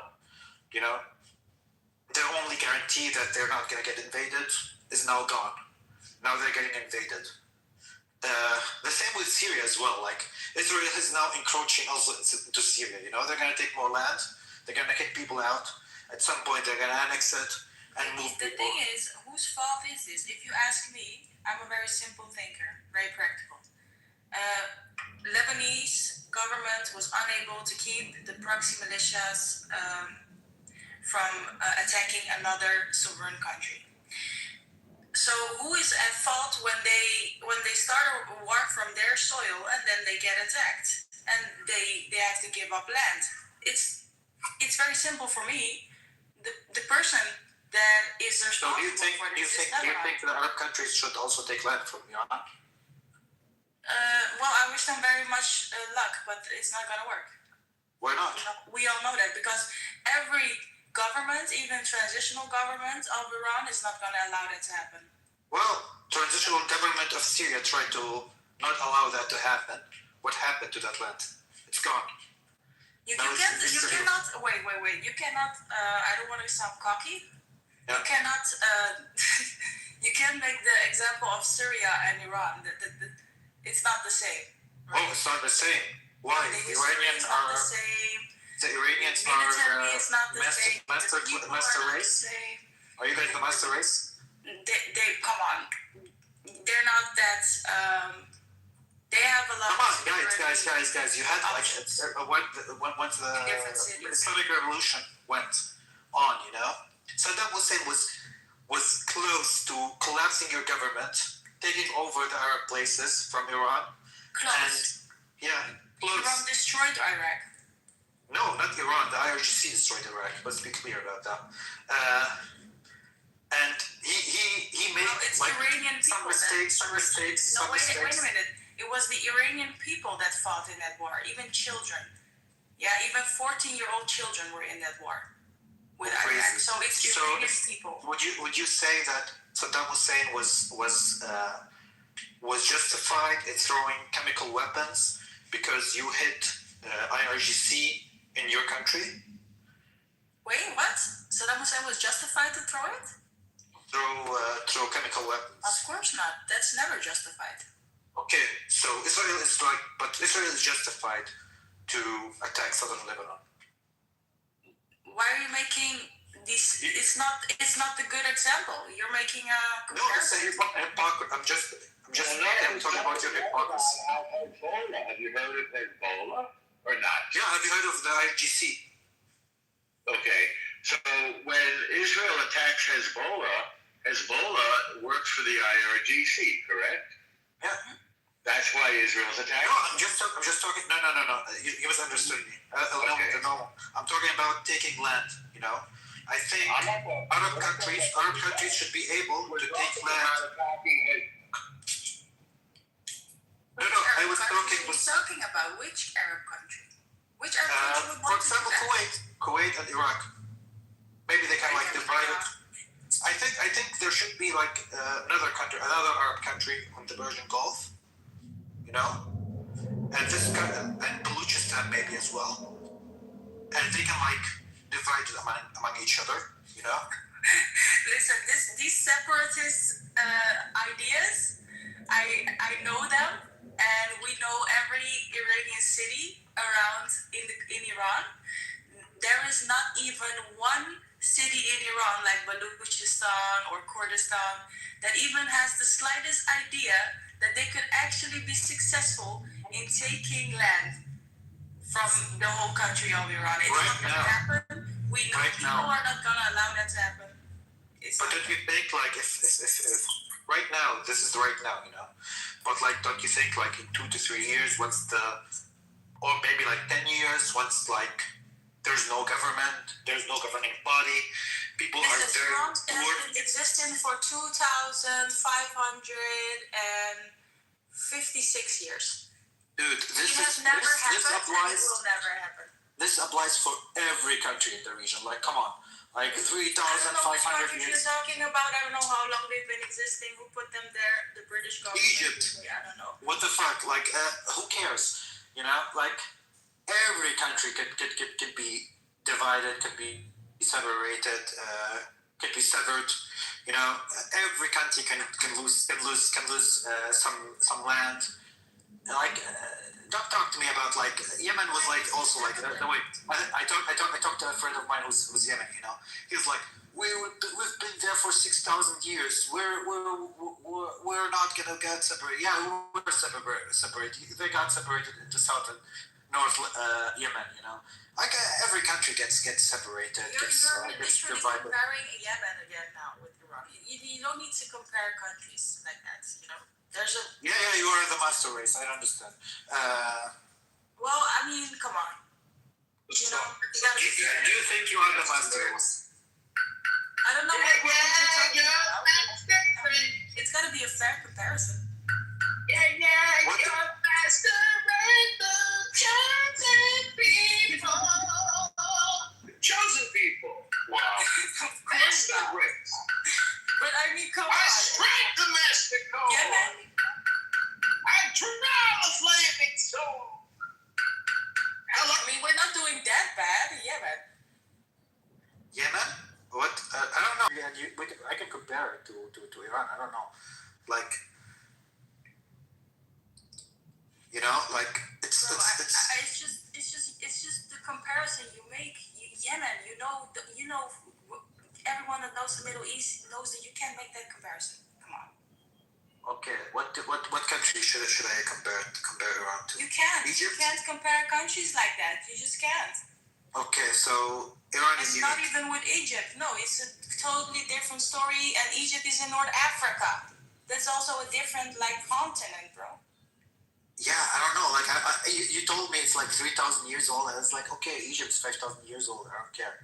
Like, I don't care how old the country is, you know. like I don't know, Iran was like almost like all of its history, like almost all of its history was conquered by I don't know, like by Alexander, and then by Islam, and then I don't know, sometimes by Romans, like I don't know. We are still here, so yeah, you're still here, like FYI. like you're still here. I'm not arguing with that, but like I'm just saying, like if you say that Lebanese can be removed from their land, because No, I'm not saying that at all. That is not, you are putting words in my mouth. I don't appreciate putting words in my mouth. No, I said the Lebanese government is responsible for letting proxy militias into their country and then starting a war with another country. That's what they are responsible for. That's what I said. Don't put words in my mouth. But you said also it's okay if the Lebanese people are removed from their land. No, I did not say that it's okay. I said who's responsible for it though. But who has to make it up to them? It's their own government. They need to fix it. Give them a house, build them a house. In another place, right? Well, no. They can. Once we know that the Jews are safe, because Jews deserve to live just like you and me. I'm not. Then they can get back the land and build their They're house. They're not gonna get back their land. Like let's just not be naive, Like it's clearly what the government is saying, the Israeli government. I'm not talking about the Jews, I'm not talking about the Israelis as well. I'm talking about the government. The government right now in Israel wants the land, and they want the land without Lebanese people inside it. If the Lebanese government is not able to secure the area, well, what do you expect people to do? Get people back on that border, and I think cleansing is best. It's not even just Jews in Israel. You know, right? There's Muslims in Israel as well. I don't care about Muslims and Jews in Israel. I care about people not losing their home. That's what I care about. I don't care about anyone in that case. Me too. I think people should not lose their homes. But I think it's like such a hypocrisy that you would actually tell the Lebanese government to accept the loss of the Lebanese people. Let's be clear. To accept the loss of their own country, but you are not ready to give up your own land.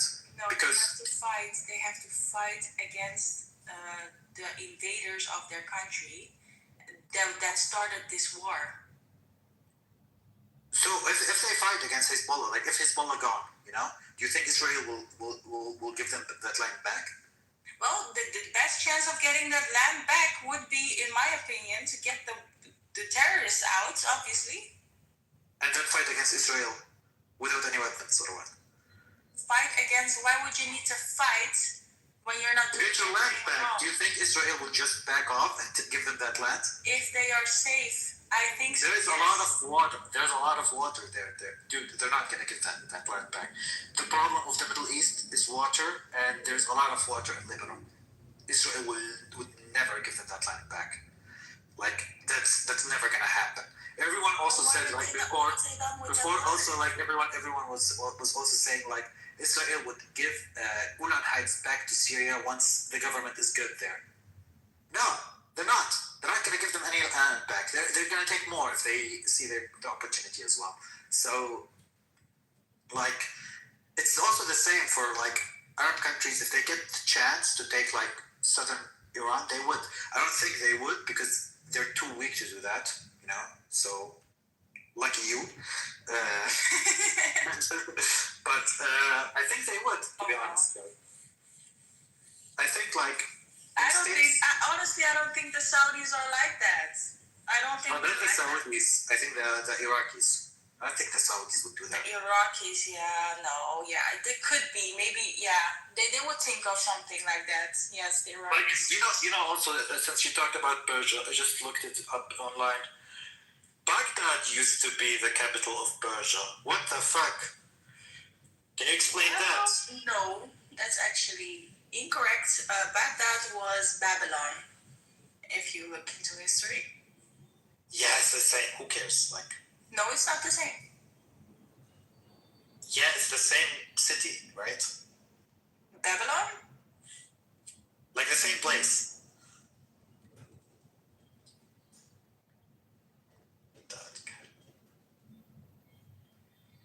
Wait.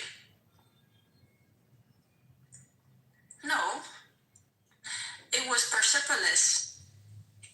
Persepolis, where's that? Persepolis. Is it?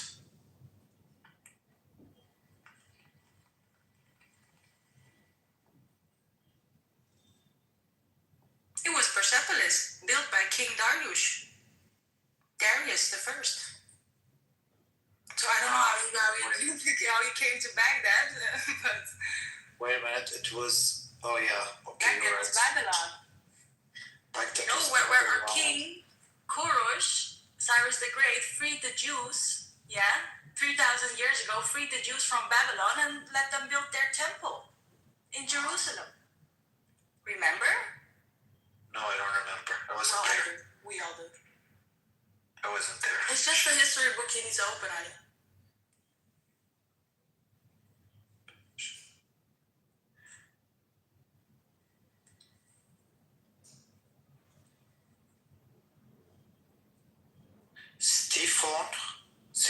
Stephon? Kitover? I don't know, dude. It was for over 800 years. Was the primary capital, Persian capital, located in modern-day Iraq. Nope. Serving as the winter capital for both Parthian and Sasanian. I'm probably like slaughtering these names. For over Sasanian 800. Empire? Yeah, Parthian and Sasanian Empire. Yeah, but the thing is with those empires is that they were all part of Persia, but the king back then, he allowed everyone to keep their own culture and their own language and their own religion. So it was all part of Persia, but everyone had their own culture going on, their own religion going on and stuff. Wait a minute. Aren't like. And that's the difference between colonization and an empire. Persian. Oh yeah, you're right actually. Though. Thank you. I know. Looks good actually. But has Israel ever officially stated that it wants to expel Palestinians and take over all the land? I don't know. Do you call the ministers that are in the government official or not? Let's just fact check what you just said. That's their plan, and they have. You said they stated that. Yeah. So that's. What did they say exactly then? I think it's better or Smotrich said it.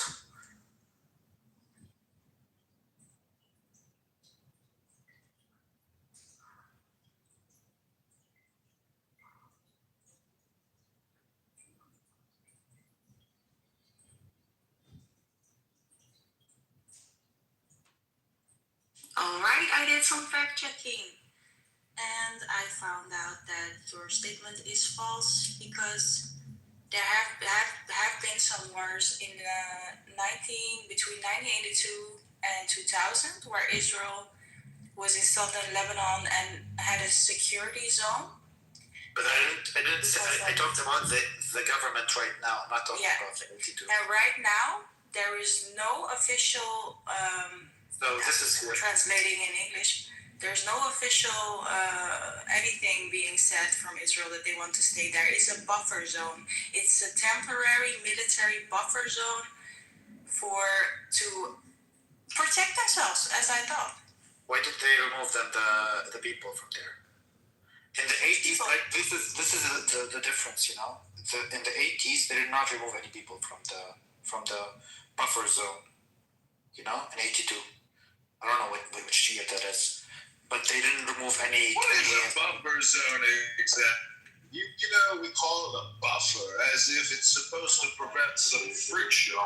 But really, when you can't trust your neighbors and you have to create buffer zones, is that really a life worth living where you have to create buffers? Does anyone here know the difference between a buffer and a buffer? Buffer. How about the difference between a buffer and a buffet? I'd like a buffet zone. Could we create a buffet zone in between Israel and Palestine? Guys, I need to leave. It was nice talking to you.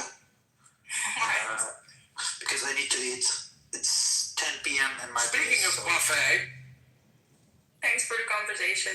Yeah, thank you too, guys. Let's keep the conversation going. Yeah. Sorry, and yeah, and I like the conversation anyway. Like I learned a lot as well. thanks, Lucy. Same. Thank you guys. Bye. Bye. A couple weeks ago, I went to Key West, which, as you may or may not know, Key West is actually a buffet zone. It's not a buffer zone, but it is a buffet zone down in Key West. Does the buffet zone start with a J word?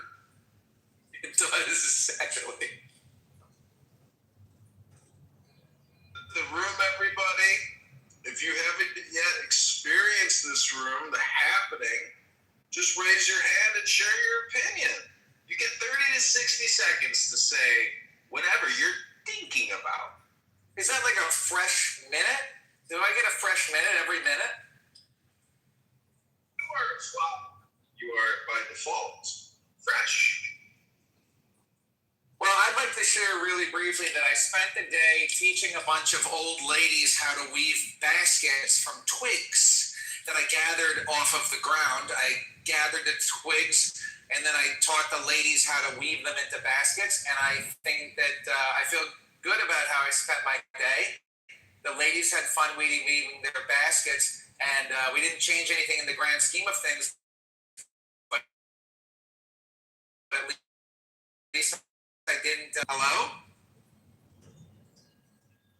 Hello? At least you had fun. Hello?